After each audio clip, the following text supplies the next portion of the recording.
అందరికీ నమస్కారం. ఈరోజు కథ కర్ణ పార్ట్ 9. రాసిన వారు మిస్టర్ ఏ గారు.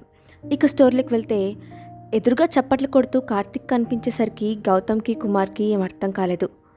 వినయ్, అన్నయ్య వీడెలా బయటకు వచ్చాడు? గౌతమ్, అదే నాకు అర్థం కావట్లేదు. ఇప్పుడు ఏం చేద్దాం? చూద్దాం. కార్తిక్ దివ్య వైపు చూస్తూ, నువ్వు ఇలాంటి తింగర్ పని ఏదో చేస్తావని తెలిసే నా అరేంజ్మెంట్లో నేనున్నా. దివ్య, కార్తిక్, నువ్వంటే నాకు ఇష్టం లేదు. నేను కుమార్ని తప్ప ఇంకొకరిని పెళ్లి చేసుకోలేను. ప్లీజ్ వదిలేయి. నువ్వు ఎవరిని ప్రేమించినా, నిన్ను ఎవరు ప్రేమించినా నిన్ను పెళ్లి చేసుకునేది నేనే. ప్లీజ్ కార్తిక్, నన్ను వదిలేయి. నేను వదలను. కుమార్, సరే వదలకు కానీ ముందు మ్యాటర్ ఏంటో చెప్పు. కార్తిక్, నేను దివ్యను పెళ్లి చేసుకుంటా. నేను దివ్య పక్కన ఉండగా దివ్యను పెళ్లి చేసుకోవడం కాదు కదా, నీకు పెళ్లి అక్షింతలు వేయడం కూడా కుదరదు. చూద్దాం, చూపించనా అని కుమార్ అనగానే కార్తిక్ పిలవడంతో పక్కనే ఉన్న రౌడీలు వచ్చారు. కళ్యాణ మండపం అంతా రౌడీలతో నిండిపోయింది. కుమార్ గౌతమ్ వైపు చూశాడు. గౌతమ్ కుమార్ని వినయ్ని చూసి చిన్న నవ్వు నవ్వాడు. అది అర్థమైన కుమార్ దివ్య వైపు చూశాడు. దివ్య, ఇప్పటిదాకా నాకు ఈ పెళ్ళి చాలా శాంతంగా జరగాలని చూశా, కానీ అది కుదరని పని అని ఇప్పుడే తెలిసింది. ఇప్పుడు చెప్తున్నా, నువ్వేం చేసినా నేను అడగను, కానీ నా మెడలో తాళి మాత్రం నువ్వే కట్టాలి అని చెప్పగానే కుమార్ కిందకి దిగి గౌతమ్ వినయ్ దగ్గర నిలబడి, ఇందాక ఏదో చూపించమన్నావుగా, రా చూపిస్తా అనగానే రౌడీలు వీళ్ళ మీదకు వచ్చారు. గౌతమ్, వినయ్, కుమార్ వైపు కార్తిక్ 30 మంది రౌడీలు ఒకవైపు. గౌతమ్కి, వినయ్కి కుమారు రౌడీల్ని కొట్టే తీరు చూస్తుంటే వీళ్ళకి భయం వేసింది. గౌతమ్, వినయ్లకే కాదు, అక్కడ ఉన్న వాళ్ళందరికీ అదే విధంగా ఉంది. చిన్నప్పటి నుండి చూస్తున్న వీడు ఇంత రఫ్గా కొట్టడం ఇదే ఫస్ట్ టైం అన్నయ్య. నీకే కాదురా, నాకు కూడా వీడిని ఇలా చూడడం ఇదే ఫస్ట్ టైం. అక్క, అన్నయ్య ఇంత వైలెంట్గా ఉన్నాడేంటి అని భవ్య కీర్తికి చెప్తున్నా, కీర్తి ఏం మాట్లాడకపోయేసరికి కీర్తి వైపు చూసేసరికి కీర్తి కాళ్ళు బ్రేక్ డ్యాన్స్ చేస్తుంటే భవ్యకు నవ్వు ఆగలేదు. ఇంకా చివరికి కార్తిక్తో పాటు ఇంకో 2 రౌడీలు మిగిలారు. కుమార్ ఆ 2 రౌడీల్ని ఎదుర్కొంటుంటే కార్తిక్ వెనకాల నుండి కుమార్ని కత్తితో పొడవడానికి వెళ్ళాడు. కరెక్ట్గా కుమార్ని కత్తితో పొడిచే టైంకి ఎవరో కార్తిక్ అని పెద్దగా అరిచేసరికి అందరూ ఆ వైపు చూశారు. అక్కడ లక్ష్మి నిలబడి ఉంది. అది చూసిన కార్తిక్ చేతిలో కత్తి పడేసి భయంతో లక్ష్మి వైపు చూశాడు. లక్ష్మి నడిచి వస్తుంటే కార్తిక్ గుండె సౌండ్ కుమార్కి స్పష్టంగా వినబడుతుంది. లక్ష్మి, ఏం జరుగుతుంది ఇక్కడ?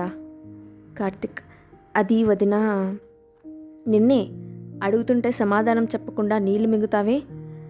అది నేను దివ్యను పెళ్లి చేసుకుంటానన్నా, కానీ కుమార్ దానికి అడ్డం వస్తున్నాడు.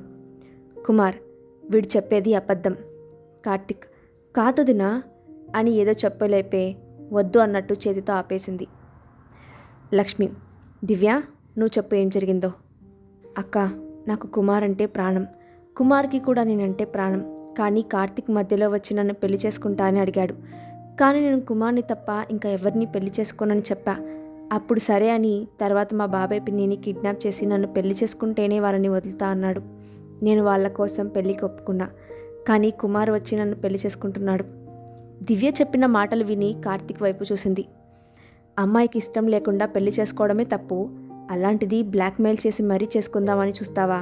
నీకెంత ధైర్యం? సారీ వదినా, ఈసారికి క్షమించు. ఇంకెప్పుడు ఇలాంటి తప్పు చేయను. నువ్వు చేసిన పనికి నిన్ను క్షమించకూడదు, కానీ ఫస్ట్ టైం కాబట్టి క్షమిస్తున్నా. కానీ ఒక పని చేయాలి. చెప్పు వదినా, అది ఎంత కష్టమైనా నేను చేస్తా. దివ్య కుమార్ల పెళ్ళి నువ్వు దగ్గర ఉండి జరిపించాలి. కానీ వదినా, ఏంటి ఆలోచిస్తున్నావు? సరే. కార్తిక్ పెళ్ళికి ఒప్పుకోవడంతో కుమార్ వెళ్ళి బట్టలు మార్చుకొని వచ్చి పెళ్లి బిడ్డలపై కూర్చుంటాడు. పెళ్లి పనులు అన్నీ లక్ష్మి దగ్గరుండి చూసుకోవడం వల్ల అక్కడ కుమార్ వాళ్లకు కొంచెం ధైర్యం వచ్చింది. ఏంటన్నా, ఆఫ్టర్ ఆల్ ఒక ఆడదానికి భయపడి నువ్వు ఇలా చేయడం ఏం బాగలేదు. నువ్వు అను, ఇప్పుడే దీన్ని 2 పీకు కూర్చోపెడతా అని ఒక రౌడీ అంటాడు. కార్తిక్ వెంటనే ఆ రౌడీ చెంప చెల్లుమనిపించాడు. కార్తిక్ లక్ష్మి వైపు చూస్తూ, ఆవిడ మీద చేయి పడడం కాదు కదా, ఆ ఆలోచన వచ్చిన మరుక్షణం మన ప్రాణాలు పైకి పోతాయి. అనుకున్న దానికన్నా పెళ్ళి చాలా బాగా జరిగింది. కుమార్, దివ్య ఒక్కొక్కరి దగ్గర ఆశీర్వాదం తీసుకుంటూ దివ్య వాళ్ళ బాబాయ్ వాళ్ళ దగ్గరికి వచ్చారు. వాళ్ళ బాబాయ్ వాళ్ళు వాళ్ళని దీవించి, ఇక మేము వెళ్తాం అని చెప్తాడు. దివ్య, ఎక్కడికి బాబాయ్? యుఎస్కి రా, అదేంటి బాబాయ్, నేను పెళ్లి చేసుకొని మీతో కలిసి ఉందామనుకుంటే మీరు వెళ్ళిపోతారు? అది కాదురా తల్లి, మేము వచ్చి 3 నెలలు అయింది. అక్కడ పనులు చాలా పెండింగ్ ఉన్నాయి. మీకు నాకన్నా ఆ పనిలో ఎక్కువ?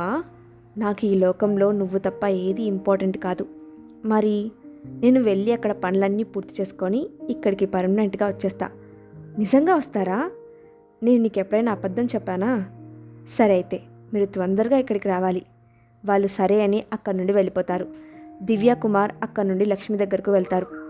లక్ష్మి దీర్ఘాయుష్మాన్ భవ అని దీవిస్తుంది. దివ్య, నువ్వు లేకపోతే ఈ పెళ్ళి జరిగేది కాదక్కా అంటూ లక్ష్మిని పట్టుకొని ఏడుస్తుంది. ఏంటిది చిన్నపిల్లలాగా?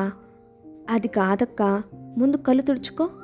అక్క, మాకు ఇంత హెల్ప్ చేశావు. నీకేదైనా హెల్ప్ కావాలంటే నన్ను అడుగు. అది ఎంత పెద్దదైనా నేను చేస్తా. నిజంగా? అవును. అయితే విను, జీవితంలో ఎప్పుడూ కుమార్ని బాధ పెట్టే పని చేయకు. అదేంటి, నేను నిన్ను అడిగితే నువ్వు మా గురించి అడుగుతున్నావు? నువ్వు నా చెల్లివి కదా, అందుకే. సరే కానీ నేను ఇక వెళ్తా. అదేంటి అప్పుడేనా? నేను వచ్చిన పని పూర్తయిందిగా, ఇంకెందుకు? ఏంటి, నువ్వు వచ్చిన పని పూర్తయిందా? ఏంటా పని?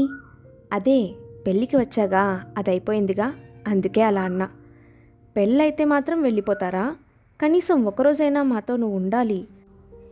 అమ్మో, ఇంకో రోజా? అక్కడ మా శ్రీవారు నాకు దూరంగా ఉండలేక చాలా బాధపడుతున్నారు. ఇంకా బాధపెట్టడం నా వల్ల కాదు. సరే అయితే ఇప్పుడు వదిలేస్తున్నా. కానీ నువ్వు బావగారు మాత్రం మా ఇంటికి తప్పకుండా రావాలి. సరే, ఇక నేను వెళ్తాను. లక్ష్మి అక్కడి నుంచి వెళ్ళిపోతుంది. లక్ష్మి వెళ్ళిన కొంతసేపటికి కుమార్ వాళ్ళు కూడా ఇంటికి బయలుదేరుతారు. వినయ్, గీత, భవ్య ఒక కారులో, గౌతమ్, కీర్తి, దివ్య, కుమార్ ఒక కారులో వెళ్తారు. కుమార్, అమ్మయ్యా, ఎలాగైతేనేం మన పెళ్ళి జరిగింది. నేను చాలా హ్యాపీ బావా. గౌతమ్, నీకేం బాబు, నువ్వు హ్యాపీగానే ఉంటావు. నేనేం జరుగుతుందా అని టెన్షన్ అవుతున్నా. టెన్షన్ ఎందుకు బావా? మనం ఈ విషయం ఇంట్లో చెప్పలేదు కదా, వాళ్ళకి ఎలా చెప్పాలా అని. అసలు పెళ్లి గొడవలో పడి ఆ విషయం గురించి ఆలోచించలేదు. నాదొక ఐడియా. ఏంటి? నువ్వు మా అమ్మకు ఫోన్ చేసి ఇక్కడ జరిగింది మొత్తం చెప్పు. తనే మన వాళ్ళకి కన్విన్స్ చేస్తుంది. ఈ ఐడియా బాగుంది, ఇప్పుడే చేసి చెప్తా అని కుమార్ కవితకి ఫోన్ చేసి జరిగింది మొత్తం చెప్తాడు. ఇంట్లో అందరినీ నేను ఒప్పిస్తా అని చెప్పి ఫోన్ కట్ చేసింది. కుమార్, ఒక గొడవ వదిలింది బావా. మొత్తం అంతా చెప్పి గొడవ గురించి ఎందుకు చెప్పలేదురా? వాళ్ళకి అవి చెప్తే బాధపడతారు, అందుకే చెప్పలేదు. మీరు కూడా చెప్పకండి. సరే. ఎప్పుడూ మాట్లాడుతూ ఉండే నా చెల్లి ఈరోజు చాలా సైలెంట్గా ఉందేంటి బావా? సైలెంట్ కాదు, షాక్లో ఉంది. షాక్? దేనికి బావా? నువ్వు రౌడీలను కొట్టిన విధానం చూసి. ఇలా మాటలతోనే కుమార్ ఇల్లు చేరారు. ఇప్పటి నుండి తన కొత్త జీవితంలోకి అడుగు పెడుతోంది. కుమార్ వాళ్ళ ఫ్యామిలీలో తను ఎలా కలిసిపోవాలి అనే ఆలోచనలలోనే గడప దగ్గరికి వచ్చింది. వాళ్ళకి హారతి ఇవ్వడానికి పెద్దలు ఎవ్వరూ రాలేదు. వాళ్ళకంటే ముందే వచ్చిన భవ్య, గీత వాళ్ళకి దిష్టి తీసి లోపలికి తీసుకొని వెళ్ళారు. దివ్య వాళ్ళు లోపలికి వెళ్ళేసరికి పెద్దలందరూ చాలా సీరియస్గా ఉన్నారు. వాళ్ళు వచ్చి చాలాసేపు అయినా ఎవరూ ఏం మాట్లాడడం లేదు. ఆ సైలెన్స్ని బ్రేక్ చేస్తూ కుమార్ మాట్లాడడం మొదలుపెట్టాడు. మీ అందరికీ చెప్పకుండా పెళ్లి చేసుకున్నందుకు సారీ అని అందరికీ చెప్తాడు. అయినా వాళ్ళ నుండి ఎటువంటి సమాధానం లేకపోయేసరికి కుమార్కి టెన్షన్ ఎక్కువ అవుతుంది. కుమార్ టెన్షన్ అవ్వడం చూసిన దివ్య కుమార్ దగ్గరికి వచ్చి తన చేయి పట్టుకొని, నీకు నేను తోడుగా ఉన్నా అని కళ్ళతో చెప్పింది. మీకు చెప్పకుండా పెళ్లి చేసుకోవడం తప్పే, కానీ కుమార్కి వేరే దారి లేక అలా చేయాల్సి వచ్చింది. ఒకవేళ కుమార్ నన్ను పెళ్లి చేసుకోవడం మీకు ఇష్టం లేకపోతే చెప్పండి, మీరేం చెప్పినా చేస్తా. చివరికి కుమార్ జీవితంలో నుండి కూడా వెళ్ళిపోతా అని వస్తున్న కన్నీటిని తుడుచుకుంటూ చెప్పింది. పెద్దలందరూ ఒక్కసారిగా నవ్వారు. వాళ్ళు ఎందుకు నవ్వుతున్నారో అర్థం కాక ఒకరి మొహం ఒకరు చూసుకున్నారు. దేవి, సారీ కన్నా, కాసేపు మిమ్మల్ని ఆట పట్టిద్దామనుకున్నాం. కవిత, మా అందరికీ చెప్పకుండా పెళ్లి చేసుకుంటే ఏంటో అనుకున్నా, ఎందుకే అన్నమాట. సరస్వతి, కుమార్ పిన్ని, మా కోడలు బంగారపు బొమ్మలా ఉంది. లక్ష్మి, అలా అనకండి వదిన, మా అమ్మాయికి దిష్టి తగులుతుంది అని అక్కడ ఉన్నవాళ్ళు అంటుంటే దివ్య సిగ్గుతో తలదించుకొని నిలబడింది. రమేష్, సరే సరే, ఇంక వాళ్ళని ఆశీర్వదించి సాయంత్రం కార్యక్రమానికి ఏర్పాట్లు చూస్తే బాగుంటుంది. అందరూ వాళ్ళని ఆశీర్వదించి సాయంత్రం కార్యానికి ఏర్పాట్లు చూశారు. పెద్దలంతా తలో ఒక మాట అంటూ దివ్యను రెడీ చేస్తున్నారు. వాళ్ళు అనే మాటలకు దివ్య సిగ్గుపడుతూ సమాధానం చెప్తుంది. దివ్యను రెడీ చేసి కుమార్ గదిలోకి పంపించి వచ్చారు. ఆకాశంలో తారల మధ్యలో ఉండాల్సిన జాబిలమ్మ తన ముందుకు వచ్చిందా అన్నట్టుగా దివ్యను చూస్తున్నాడు కుమార్. ఏంటి ఈరోజు కొత్తగా చూస్తున్నారు అని దివ్య అంటూ కుమార్ పక్కన కూర్చొని ఉంటుంది. నువ్వు నాకు కొత్తగా కనిపిస్తే కొత్తగా చూడాలి కదా మరి అంటూ దివ్యని తన హృదయం మీదకు హత్తుకున్నాడు. అసలు ఇలాంటి రోజు వస్తుందని నేను అస్సలు ఊహించలేదు. నాకు ఈరోజు చాలా హ్యాపీగా ఉంది అంటున్న దివ్య మోమును తన చేతిలోకి తీసుకొని, ఇప్పుడు మనం మాట్లాడుకునే సమయం కాదు, పోట్లాడుకునే సమయం అంటూ దివ్య పెదవులను తన పెదవులతో బంధించి లైట్ ఆఫ్ చేస్తాడు కుమార్. దివ్య చాలా తక్కువ టైంలోనే ఇంట్లో వాళ్ళందరితో కలిసిపోతుంది. వాళ్ళకి కూడా దివ్య పద్ధతి, నడుచుకునే విధానం బాగా నచ్చి తన మీద ప్రేమ చూపిస్తున్నారు. దివ్య వచ్చి 20 రోజులు గడిచింది. తన మీద ఇంట్లో వాళ్ళకి ఎనలేని అభిమానం పెరిగిపోయింది. ఒకరోజు కుమార్ రూమ్ డోర్ని ఎవరో ధబ్ ధబ్ అని కొట్టడంతో కుమార్, దివ్య లేచి గడియారం వైపు చూశారు. టైం ఉదయం 3 గంటలైంది. ఈ టైంలో ఎవరు అని అనుకుంటూ వెళ్ళి తలుపు తెరిచాడు. ఎదురుగా సరస్వతి ఏడుస్తూ ఉంది. వెంటనే కుమార్ వాళ్ళ పిన్నిని దగ్గరకు వెళ్ళి, ఎందుకు ఏడుస్తున్నావు పిన్ని అని అడిగాడు. భవ్య ఉదయం అనగా వెళ్ళింది, ఇంకా ఇంటికి రాలేదు, ఫోన్ కూడా స్విచ్ ఆఫ్ వస్తుందిరా అని సరస్వతి అంటుంది. ఏంటి, భవ్య కనిపించడం లేదా? ఇంకా ఉంది. అయ్యో, భవ్య కనిపించలేదు, అసలు ఎక్కడికి వెళ్ళింది? నెక్స్ట్ పార్ట్లో చూద్దాం.